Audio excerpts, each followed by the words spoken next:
अस्सलाम वालेकुम बच्चों। लास्ट जो हमने लेक्चर लिया था उसमें हमारे पास फर्स्ट पार्ट था इंट्रोडक्शन का एडवांस डेटाबेस मैनेजमेंट सिस्टम का,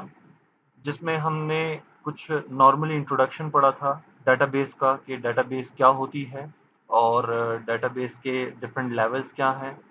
फिर उनमें स्कीमाज और इंस्टेंस क्या चीज़ होती है। एंड देन उसके बाद हमने फिर डिफरेंट मॉडल जो है उनमें से कुछ दो मॉडल्स को थॉरोली जो है वो हमने स्टडी किया, देखा उसमें कि डिफरेंट मॉडल का एक इंटरेक्शन डेटाबेस में या एक स्ट्रक्चर वेल डिफाइंड स्ट्रक्चर या वेल डिफाइंड स्कीमा कैसे क्रिएट होता है, वो हमने स्टडी किया। अब जो नेक्स्ट पार्ट है इंट्रोडक्शन का, उसमें हम लैंग्वेजेस को देखेंगे, वो लैंग्वेजेस जिनके ज़रिए से हम डेटाबेस के साथ इंटरेक्शन कर सकते हैं। एक लेमैन, एक यूज़र नॉर्मली किस तरह से डेटाबेस के साथ इंटरेक्शन करता है। अब एक डेटाबेस या डेटाबेस मैनेजमेंट सिस्टम क्रिएट हो जाता है, लेकिन आफ्टर दैट अगर एक यूज़र इंटरेक्शन करना चाहता है अपने डेटाबेस के साथ, तो वो कैसे इंटरेक्ट करेगा। उसके लिए डिफरेंट लैंग्वेजेस यूज़ होती हैं, जिस तरह ओरेकल है, एसक्यूएल है। तो उन लैंग्वेजेस को हम किस तरह से माइंड में लाते हुए यूटिलाइज करते हैं और अपने डेटाबेस में स्टोर्ड डाटा के साथ इंटरेक्शन करते हैं। उनमें सबसे पहली लैंग्वेज जो है वो आपके पास डाटा डेफिनेशन लैंग्वेज है। डाटा डेफिनेशन लैंग्वेज जो कि सबसे बेसिक लैंग्वेज है डेटाबेस के लिए, जिसमें आपके पास सिर्फ और सिर्फ डाटा डिफाइन हो रहा होता है। कि मीन्स आपके पास अगर डाटा स्टोर होना है तो वो कहाँ स्टोर होगा, उसके लिए आपको डेटाबेस में वो चीज़ें डिफाइन करनी होंगी या वो वैल्यूज़ डिफाइन करनी होंगी जिसके ज़रिए से आप उसके अंदर डाटा को स्टोर कर सकें। मीन्स कि आपने लॉजिकली एक स्ट्रक्चर, एक स्कीमा डिफाइन करना है डेटाबेस का, तो वो किस लैंग्वेज के ज़रिए से करेंगे, वो user DDL data definition language के साथ इंटरेक्शन करके डेटाबेस में अपने लिए एक स्ट्रक्चर या स्कीमा डिफाइन कर देता है। उसमें डिफरेंट क्लॉजेज हैं, उन डिफरेंट क्लॉजेज की मदद से हम जो है वो चीज़ों को डिफाइन करते हैं, जिसमें सबसे पहले आपके पास है क्रिएट। क्रिएट एक क्लॉज है जिसमें आप डेटाबेस में कोई भी एक टेबल या इंस्टेंट जो है वो क्रिएट करते हैं, तो उसके लिए आप ये क्लॉज यूज़ करते हैं। इसकी फर्दर क्यूरीज किस तरह से डिफाइन होती है इंशाल्लाह हम नेक्स्ट लेक्चर्स में पढ़ेंगे। तो हमने अगर कोई डेटाबेस में कोई इंस्टेंट क्रिएट करना है या कोई टेबल जनरेट करना है, तो हम क्रिएट की क्लॉज यूज़ करते हुए या क्रिएट के साथ क्यूरी लगाकर हम उसको क्रिएट कर सकते हैं। तो ये जो चंद इसके इंस्टेंसेस हैं, जैसे क्रिएट है, अल्टर है, ड्रॉप है, ट्रंकेट है, रीनेम है, फिर देन ड्रॉप आपके पास, और कमेंट। ये चीज़ें आपके पास डीडीएल लैंग्वेजेस हैं, जो कि बेसिकली आपका एक स्ट्रक्चर डिफाइन करना, एक स्कीमा डिफाइन करना डेटाबेस के अंदर इन अ डेटाबेस मैनेजमेंट सिस्टम, जिसको फर्दरली फिर एक लेमैन, एक आम यूजर अपने डाटा के एक्सेस के लिए यूज कर सकता है उस स्ट्रक्चर को। तो वो कैसे आपके पास डिफाइन होता है, वो कैसे आपके पास इसमें जो है वो स्ट्रक्चर क्रिएट होता है, एक स्कीमा जनरेट होता है। तो उसके लिए कुछ चंद क्लॉजेस की एग्जांपल वे में आपको यहाँ पर जो है वो मेंशन करनी है, जिसमें क्रिएट है और अल्टर मींस कि आप डेटाबेस में किसी स्ट्रक्चर को कोई डिफाइन करते हैं, डिफाइन हुआ स्ट्रक्चर जो आपने क्रिएट कर दिया, उसके अंदर आप कोई अल्टरेशन करने, कोई मॉडिफिकेशन, कोई चीज़ अपडेट करना चाहते हैं, तो वो आप अल्टर की क्यूरी लगाकर, अल्टर की क्लॉज इस्तेमाल करते हुए आप किसी भी वैल्यू को, किसी भी एट्रीब्यूट को, किसी भी रिकॉर्ड को आप चेंज कर सकते हैं। किसी भी वैल्यूज़ को जो कि आपके टेबल में जो पीछे इंस्टेंट में सेव हुई होंगी, उनको आप चेंज कर सकते हैं।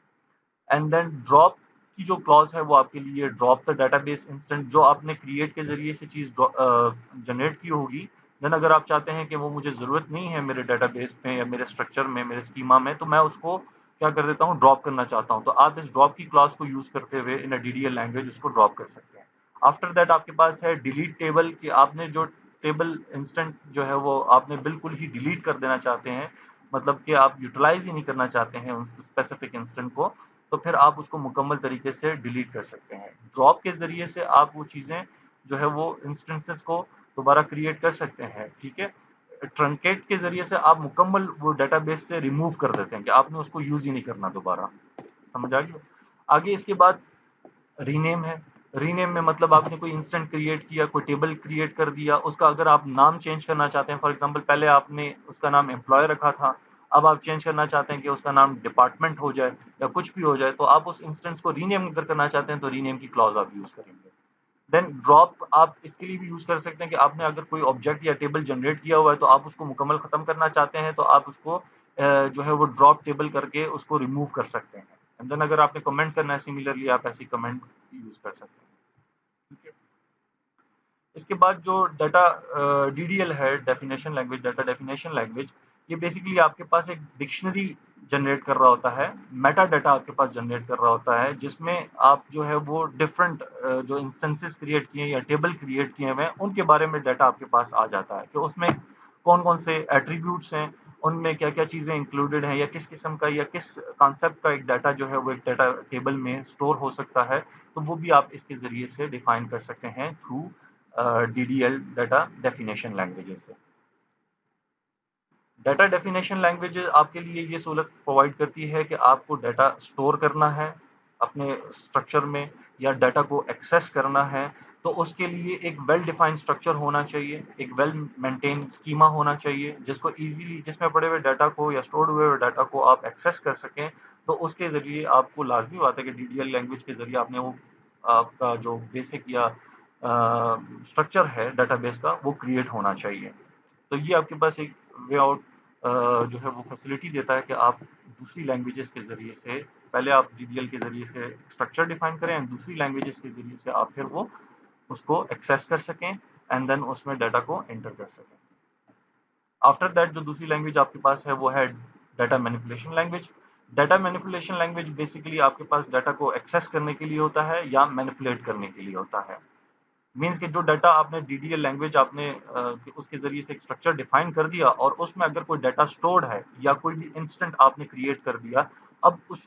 इंस्टेंट तक या उस टेबल में स्टोर्ड हुए डाटा तक या उस टेबल तक आपने एक्सेस लेनी है या फिर आपने उसको कोई मैनिपुलेट करना है किसी भी वे में, उसमें कोई अपडेशन करनी है, कोई चीज़ डिलीट करनी है, तो उसके लिए आपने उस डाटा के अंदर मौजूद उस डाटा को अगर आपने डिलीट करना है या उस तक आपने एक्सेस लेनी है या उसमें नया डाटा एंटर करना है, तो उसके लिए आप उस इस मैनिपुलेशन के लिए आप जो है वो DML यूज़ करते हैं, डाटा मैनिपुलेशन लैंग्वेज। उसमें कुछ क्लॉजेज़ मैंने आपके सामने मेंशन कर दिए हैं, जिसमें पहली सेलेक्ट क्लॉज़ है कि आप डाटा को रिकॉर्ड जो है उसका सेलेक्ट करते हैं या किसी भी टेबल को आप सेलेक्ट करते हैं, तो आपके पास रिट्रीव करके दे देता है। एंड देन अगर आप कोई नया रिकॉर्ड एंटर करना चाहते हैं, न्यू रिकॉर्ड एंटर करना चाहते हैं या आपके पास कोई कोई वैल्यू पड़ी हुई है, उसमें कोई वैल्यू एब्सेंट है, जो आपने रिकॉर्ड एंटर किया वो आप इंसर्ट करना चाहते हैं, तो आप इंसर्ट की क्यूरी यूज़ करते हैं। देन इसके बाद फिर आप अपडेट की क्यूरी, मतलब आपके पास कोई एग्जिस्टिंग टेबल में कोई ऐसा डाटा है जिसको आप मॉडिफाई करना चाहते हैं, तो आप अपडेट की क्यूरी यूज़ करके उसको मॉडिफाई कर सकते हैं। देन डिलीट के लिए आप अगर कोई रिकॉर्ड डिलीट करना चाहते हैं, तो आप डिलीट भी कर सकते हैं।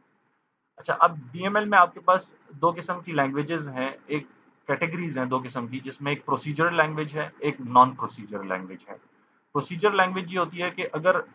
किसी यूजर ने कोई उसको कोई डाटा रिक्वायर्ड है, उसने कोई डाटा रिट्रीव करना है या उसकी एक्सेस हासिल करनी है, तो वो कैसे उस डाटा को रिट्रीव करेगा, ये एक प्रोसीजरल डिफाइंड वैल्यू में आपके पास चीज़ें मेंशन होती है। अगर वो प्रोसीजर लैंग्वेज होगी तो उसमें बड़ा क्लियरली ये चीज़ मेंशन होगी, अगर यूजर ने कोई चीज़ रिट्रीव करनी है या रिक्वायर्ड है उसको कोई चीज़, तो उसको ये पता होना चाहिए कि मैंने कैसे उसको रिट्रीव करना है या कैसे उस डाटा तक एक्सेस हासिल करनी है। तो उसके लिए बाकायदा एक प्रोसीजर लैंग्वेज होती है जिसको, और उसकी डिफरेंट टाइप्स भी हैं, वो आपको आगे मेंशन होती जाएंगी। देन आपके पास नॉन प्रोसीजर लैंग्वेज है। नॉन प्रोसीजर लैंग्वेज में यूजर को इतना स्पेसिफाई होता है कि वो डाटा, उसने कौन सा डाटा उसको रिक्वायर्ड होना चाहिए, लेकिन ये उसको स्पेसिफाइड नहीं होता कि वो डाटा कैसे उसको रिट्रीव करे। मतलब बाकायदा एक उसका प्रोसीजर नहीं मेंशन होता, एक प्रॉपर प्रोसीजर के वे से वो नहीं होता जिस तरह प्रोसीजर लैंग्वेजेस में होता है कि उसको पता होना चाहिए कि वो किस तरह से उस डाटा को एक्सेस करेगा। इसमें वो प्रोसीजर फॉलो नहीं करता। मेजरली इन चीज़ों के लिए जो चीज़ यूज़ होती है वो सबसे पहले आपके पास SQL लैंग्वेज है, जो कि वाइडली यूज़ होने वाली क्यूरी लैंग्वेज है डाटाबेस के इंटरेक्शन के लिए। ठीक है, उसको हम यूज़ करते हैं SQL लैंग्वेज। उसके बाद हमारे पास जो है वो डाटा कंट्रोल लैंग्वेज आ जाती है। What is a data control language? के आप अगर अपने डाटाबेस को कंट्रोल करते हैं इन अ डिफरेंट वे, कि फॉर एग्जांपल आपके पास कोई यूज़र आता है, आप उसको कुछ परमिशन अलॉट करते हैं या उसको कोई डेटाबेस का कोई डाटा आपको उसको रिक्वायर्ड होना चाहिए, जो उसकी एक्सेसिबिलिटी के अंदर कंट्रोल रखना है कि किस यूज़र को कौन सा डाटा एक्सेस होना चाहिए, किस यूज़र को कौन सा डाटा एक्सेस नहीं होना चाहिए। तो इसमें दो किस्म की क्लॉज आपके पास आ जाती हैं, एक ग्रांट की, एक रिवोकिंग की, कि आप अगर कोई चीज़ ग्रांट करना चाहते हैं या कोई चीज़ किसी डाटा की एक्सेस देना चाहते हैं किसी यूज़र को, तो आप ग्रांट की क्यूरी यूज़ करेंगे। और देन अगर आप कोई चीज़ उससे वापस लेना चाहते हैं, जो एक्सेस आपने उसको दिया हुआ है, तो देन आप रिवोक की क्यूरीज यूज़ करेंगे। प्रैक्टिकली हमारे पास ये तीनों languages DDL, DML and DCL, ये एक ही समझी जाती है,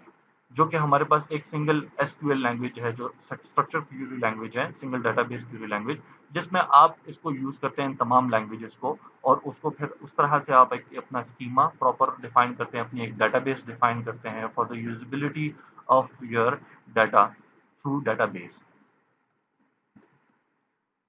अब एसक्यूएल क्यूरी लैंग्वेज हमारे पास एक नॉन प्रोसीजरल वाइडली यूज होने वाली क्यूरी लैंग्वेज है, जिसमें सिंपली आपके पास इस तरह से एक स्ट्रक्चर डिफाइन होता है और आप किसी भी डाटा को एक्सेस करते हैं। जैसे आपके पास एक ये एग्जांपल सामने दो आ रही हैं, जिसमें आप सेलेक्ट कर रहे हैं कस्टमर के टेबल से कस्टमर्स के नेम, ठीक है। उन कस्टमर्स के नेम जिनकी आईडी ये स्पेसिफाइड हो रही है 192837465, एंड आफ्टर दैट आप फिर किसी अकाउंट में से बैलेंस जो है वो फाइंड आउट करना चाहते हैं, तो आप फिर उनका इंटरेक्शन करेंगे, जैसा हम पीछे एक मॉडल पढ़ चुके थे, एंटिटी रिलेशनशिप मॉडल और रिलेशनशिप मॉडल। उसमें इन दोनों को आपस में रिलेट किया हुआ था, कस्टमर, डिपॉजिटर और अकाउंट की टेबल्स को। तो उनके ज़रिए से अगर आप कोई डाटा को यूज़ करना चाहते हैं, तो उसकी एक स्ट्रक्चर क्यूरी लैंग्वेज क्या होगी, उसको आप इस तरह से यूटिलाइज करेंगे। जनरली डेटाबेस में हमारे पास जो है वो एसक्यूएल एम्बेडेड होती है। एसक्यूएल के ज़रिए से ही हम डेटाबेस को जो है वो एक्सेस कर सकते हैं, उसको मैनिपुलेट कर सकते हैं, एंड देन उसमें अपने इंस्टेंसेस या टेबल्स क्रिएट कर सकते हैं और अपना एक स्ट्रक्चर डिफाइन कर सकते हैं, अपने लिए एक वेल डिफाइंड स्कीमा क्रिएट कर सकते हैं। तो जो एप्लीकेशन इंटरफेसेस होती हैं, जिस तरह आपके पास कोई फ्रंट एंड आ जाता है और फ्रंट एंड पे आप जो है वो उसको डिफरेंट प्लेटफॉर्म पे डिफाइन करते हैं, एंड देन उसकी डेटाबेस के साथ इंटरेक्शन करके बाकायदा एक प्रॉपर यूजर फ्रेंडली वे के जरिए से आप जो है वो अपने डेटाबेस को एक्सेस करना चाहते हैं, तो उसके लिए भी आपके पास ये लैंग्वेजेस की कनेक्टिविटी है, जिसमें एक ओडीबीसी है और एक जेडीबीसी है। जेडीबीसी मीन्स के जावा database, Java based database connectivity, and ODBC mean object based database connectivity. तो ये चीज़ आपके पास है कि इन कनेक्टिविटी के जरिए से फ्रंट एंड पे आप अपनी एसक्यूएल क्यूरी के थ्रू डेटाबेस को एक्सेस कर सकते हैं, उनको क्यूरी सेंड कर सकते हैं, एंड देन वहां से रिजल्ट गेट कर सकते हैं। आफ्टर दैट हमारे पास पीएल एसक्यूएल आ जाता है। फर्स्ट हमने एसक्यूएल पढ़ा जो कि नॉन प्रोसीजर लैंग्वेज है। पीएल एसक्यूएल, पीएल मीन्स के प्रोसीजरल लैंग्वेज, कि जब आपके पास एक बाकायदा प्रोसीजर लैंग्वेज होगा तो फिर आप क्यूरी लैंग्वेज आपकी कैसी होगी, एसक्यूएल क्यूरी लैंग्वेज कैसी होगी। उसमें जो आपके पास पीएल एसक्यूएल है, इसमें बाकायदा आपके पास फंक्शन, एक प्रोसीजर डिफाइन हो रहा होता है, जिसको यूजर यूज करते हुए, रीयूज करते हुए आपके डाटा को, एसक्यूएल क्यूरीज को यूटिलाइज करते हुए बाकायदा एक वे में, बाकायदा एक प्रोसीजर में अपने डाटाबेस को एक्सेस कर सकता है। इसमें जब आप कोई भी अपना एक प्रोसीजर डिफाइन करते हैं या कोई भी आप अपना एक ऑब्जेक्ट डिफाइन करते हैं, तो वो आपका एक प्रोग्राम यूनिट बन जाता है या एक स्कीमा ऑब्जेक्ट बन जाता है। उस स्कीमा ऑब्जेक्ट और उस प्रोग्राम यूनिट को यूजर यूज करते हुए एसक्यूएल क्यूरीज के जरिए से एक प्रोसीजर वे में डाटाबेस को एक्सेस करता है। उस यूनिट, जो प्रोग्राम यूनिट आपका क्रिएट होता है, उसकी दो कैटेगरीज हैं। एक तो आपके पास सब प्रोग्राम होगा और एक एनोनिमस ब्लॉक होगा। सब प्रोग्राम क्या होगा कि सब प्रोग्राम आपके पास एक वेल डिफाइंड क्रिएटेड वे में होगा, उसको आप डिफाइन कर देंगे, और स्टोर, अब वो एक स्टोर प्रोसीजर, जैसे स्टोर प्रोसीजर होते हैं डेटाबेसेस के लिए, सिमिलरली एज आपके पास सब प्रोग्राम होते हैं जो कि वेल डिफाइंड होते हैं, जिनकी वैल्यूज को पार्स करके डेटाबेस में सेव करवा दिया जाता है, एंड देन यूजर उन प्रोसीजर को फॉलो करते हुए, उन स्टोर प्रोसीजर्स को जो डेटाबेस में स्टोर्ड हुए हैं, उनको फॉलो करते हुए डाटा को एक्सेस करता है, ताकि वो एक बाकायदा एक फंक्शन के जरिए से, बाकायदा एक प्रोसीजर के जरिए से आपके सामने डाटा को लाकर रखें। अब एनोनिमस ब्लॉक ये होता है कि अगर आपने फॉर एग्जांपल सब प्रोग्राम में, तो आपने जो है वो एक स्टोर प्रोसीजर को डिफाइन कर दिया, देन उसको पास करके डेटाबेस में स्टोर कर दिया, अब उसी को यूजर यूटिलाइज करते हुए डेटाबेस के साथ इंटरेक्शन करेगा। एनोनिमस ब्लॉक में क्या होता है कि अगर आपको कहीं कोई प्रोसीजर रिक्वायर्ड है एसक्यूएल में, तो आप एनोनिमसली अपने कहीं भी उस एसक्यूएल की क्यूरीज के अंदर कोई एक ऐसा प्रोसीजर, स्पेशलाइज्ड प्रोसीजर डिफाइन कर देते हैं, जो कि स्टोर नहीं होता डाटाबेस में, सिर्फ आपकी उस करंट क्यूरी के अंदर इंक्लूडेड होता है वो एक स्पेसिफिक ब्लॉक, एक प्रोसीजर, जिसकी वे में आपके पास कोई भी एप्लीकेशन है, उसको यूटिलाइज करते हुए यूजर अपने डाटा को एक्सेस कर सकता है, जो कि डाटा उसका डाटाबेस में स्टोर्ड है। आफ्टर दैट लास्ट वन हमारे पास है TCL, ट्रांजैक्शन कंट्रोल लैंग्वेज। कि आपने कोई भी ट्रांजैक्शन परफॉर्म कर दिया डेटाबेस की। अब तो पीछे आपका डेटाबेस स्टोर हो रहा था। इन केस अगर आप कोई ट्रांजैक्शन परफॉर्म करते हैं, किसी डाटा को किसी एक डेटाबेस से दूसरे डेटाबेस में सेंड करते हैं या कोई भी चीज़ें आप सेव करवाते हैं, तो उसके लिए आपके पास ट्रांजैक्शन कंट्रोल के वो जो